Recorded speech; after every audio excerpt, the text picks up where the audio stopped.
have you ever wondered how these days we don't just buy things, but we buy the feeling that comes with them? The little illusion that maybe, just maybe, life is better because of what's in our cart. Now hear me out.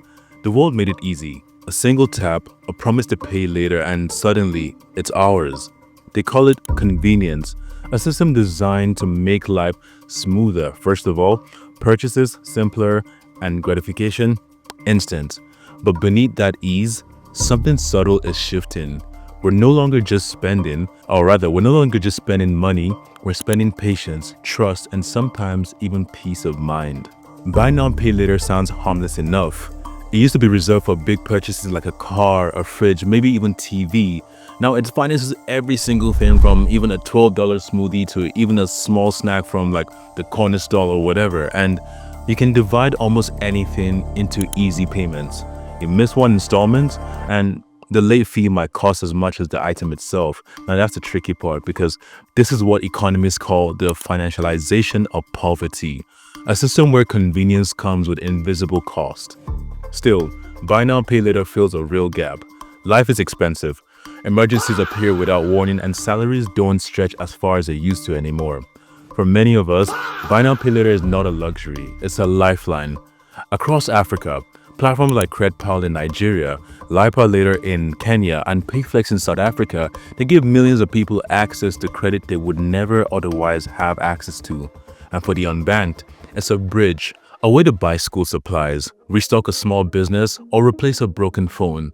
It offers a breathing room, especially for young people or small businesses, and even small business owners in itself without the traditional loan. Now, bear with me. Imagine a busy market street, the smell of roasted maize mixed with the sound of engines and vendors calling out prices here and there. A student scans a QR code to buy textbook. A mother replaces a broken phone. A small business owner buys stock to resell. That small ding of a confirmed transaction, it feels like progress, a tiny moment of freedom. So wait, take a look. Small shops benefit too. E-commerce sellers move more goods because customers can pay in parts. Everyone wins, the buyer, the seller, the platform. It feels fair, modern, empowering, and sometimes it truly actually is. Buy now, pay later is in many ways a modern day fire. It gives light, warmth, and opportunity to do a lot, but like all fire, it burns differently depending on who holds it. But stay in that same market until the sun goes down and another story unfolds. The laughter fades and the street lights flicker on, and someone somewhere scrolls through an app, deciding whether to buy something they don't really need. 4 easy payments. It sounds harmless, doesn't it? That's where buy now pay later's magic becomes an illusion. The illusion lies in how it feels. Light, effortless, manageable. You're not spending much, right? Just a few installments, but every tap builds a quiet rhythm.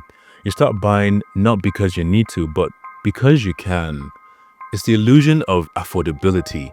Split in 4 makes everything feel cheaper than it really is, but you miss one payment and that illusion shatters fast.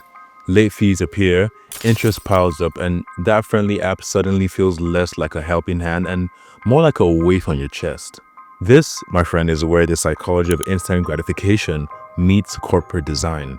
Buy now, pay later platforms are built to remove the friction, the tiny moments of hesitation that make you rethink a purchase.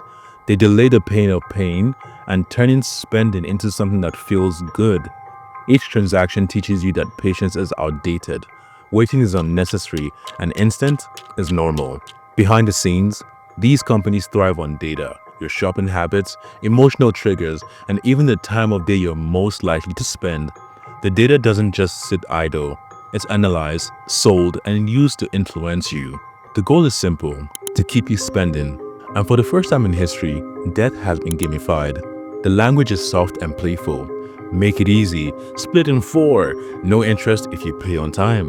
But beneath that friendliness lies a behavioral system designed to normalize debt. Even children are growing up watching parents split payments as an ordinary thing. Over time, borrowing for everyday items, groceries, clothes, even meals becomes natural. You're not borrowing from them, you're feeding them information, engagement, and long-term profit. Alright, and hear me out. In developing economies, the story deepens. Many buy now pay later companies are foreign owned, meaning local consumer credit data, say from Kenya or Nigeria, is often stored, analyzed, and monetized abroad. This creates a subtle form of global economic extraction, where the spending habits of young Africans and Asians fuel profits in London or San Francisco. Debt in this sense becomes another export. Buy now pay later doesn't just change how we spend, it changes who profits from our spending. Still, buy now pay later isn't evil. It's a tool, careful when controlled, destructive when misused. The real danger isn't the product in itself, it's how it reshapes our habits. Globally, people are being conditioned to believe they deserve things now. The apps make you feel in control, but that control is an illusion. Once the payments stack up, even responsible users begin to lose track. And the irony, unlike the credit card system, paying buy now pay later bills on time rarely improves your credit score. You carry the risk, but none of the rewards. In many countries, buy now pay later companies operate outside banking laws. They can charge hidden fees, use vague repayment terms, or even employ aggressive debt collection practices.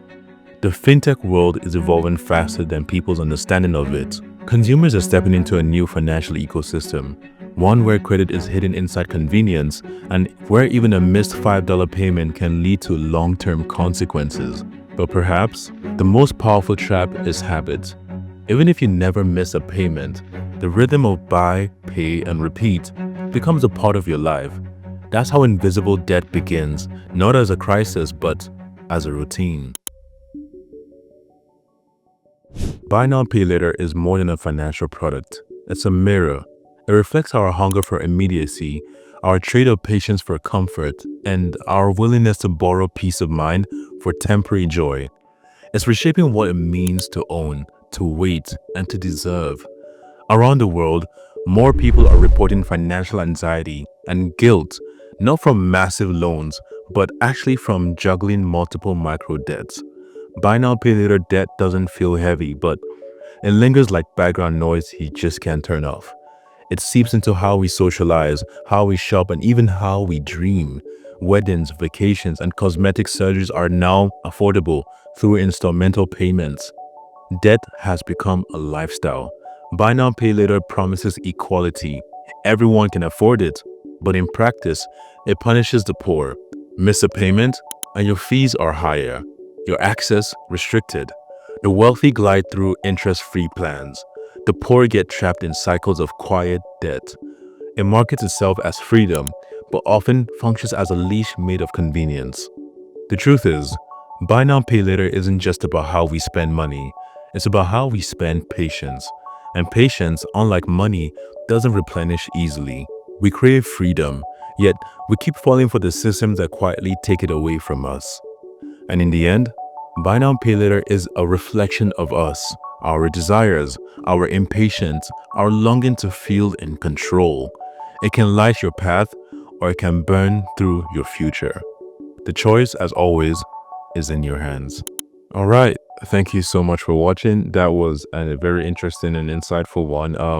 For the most part, yeah, making this whole video was actually very interesting because it was very insightful to see how various regions and countries actually handle this whole buy now pay later, because it's not the same thing that it is in Africa as it is in the West, like in the US and the UK and whatnot. And seeing also how a lot of our data on this side of the world is also being essentially like exported out and being monetized as well. So seeing how our data in all of this still ties into this whole conversation, data being the new oil, like I spoke about in one of our previous videos. You can check, I think, one of these ends for that video. But yeah, on that note, if you made it this far in this video, thank you so much. Don't forget to like, subscribe, and let me know what you think in the comment section below. I think I'd love to hear from you guys, and I'd love to actually get even some feedback, even suggestions on what you think, or even what next you'd like for us to talk about. So on that note, thank you very much, and I will see you guys next time. This has been Dog Studios. Take care, and am I supposed to say good night? No, just take it easy. Bye-bye.